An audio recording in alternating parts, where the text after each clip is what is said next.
Welcome to a detailed video on Convolutional Neural Networks or CNN. Here we will cover why we need them, structure, working, applications, advantages and disadvantages. So let us get started. Convolutional neural networks are backbone of modern computer vision because they enable machines to mimic human vision. They can recognize objects, detect patterns and even understand the context within images. But why can't we use our normal neural networks? Because if our image is say 1000 into 1000 pixels, the number of input features would be width into height into color channels. As this is an RGB image, the channels would be 3. So we would need 30 lakh or 3 million neurons in the input layer of the neural network to process say 1000 into 1000 RGB image.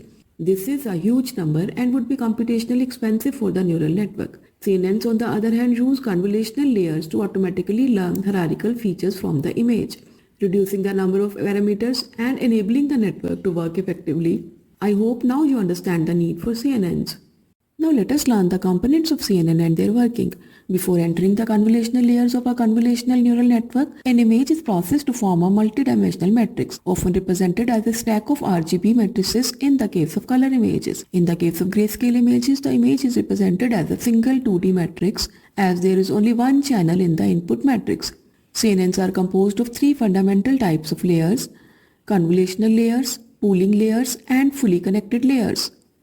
Let us see the convolutional layer now. Convolutional layers are the building blocks of CNN responsible for feature extraction. They help the network see certain features like edges, corners, or textures in the image. They apply a set of filters or kernels to the input data.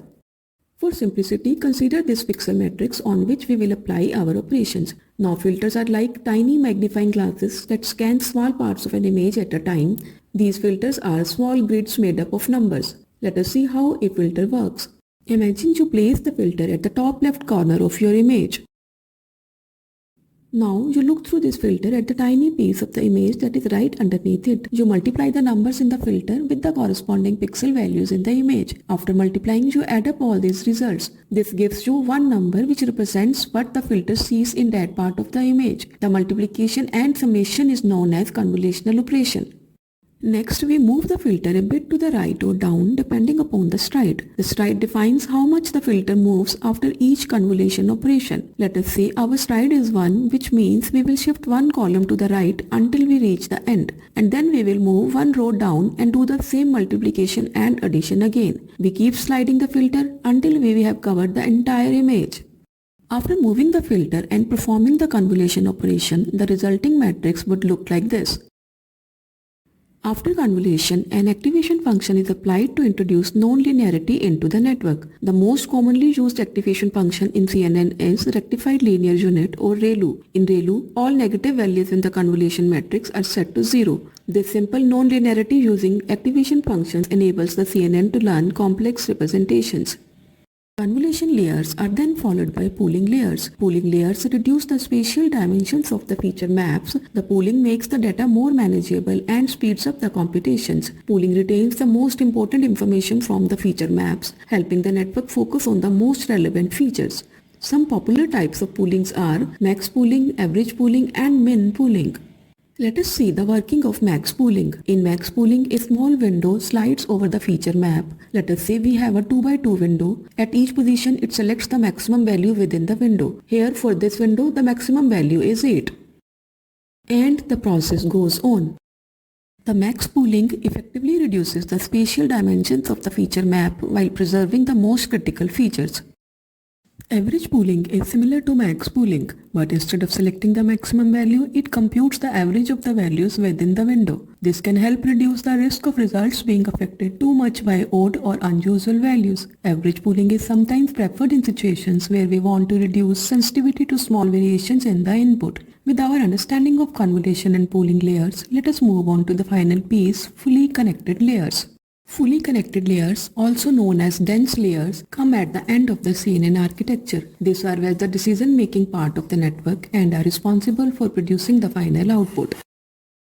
For passing data to a fully connected layer, the output from the preceding layers is flattened into a one-dimensional vector. For example, a 3 by 3 matrix from max pooling is now converted to a one-dimensional vector. This reshaping process turns the spatial information from earlier layers into a format that fully connected layers can work with.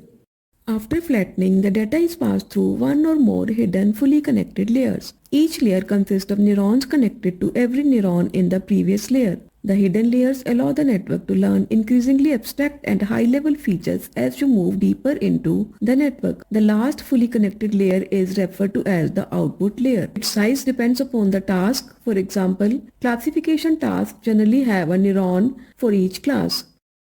Now that we have discussed the layers, let us see various applications of CNN. CNNs have a wide range of applications, but the primary focus is on computer vision tasks due to their exceptional ability to process and analyze visual data. Image classification, object detection, facial recognition, medical imaging, autonomous vehicles, natural language processing, art generation, and video analysis are some of the most widely used applications of CNN. CNN offers several advantages when it comes to processing images and recognizing patterns. One of the most remarkable ability is to independently learn and recognize patterns, eliminating the need for us to explicitly guide them. But like any other tool, CNNs have their limitations also. They perform best when they are given huge training data, which might not always be feasible. Additionally, training these networks can be quite demanding in terms of computational power and time. Lastly, CNNs can be somewhat like a black box. The lack of transparency can make it challenging to understand why they make specific decisions. That's it for this video. Thank you for watching.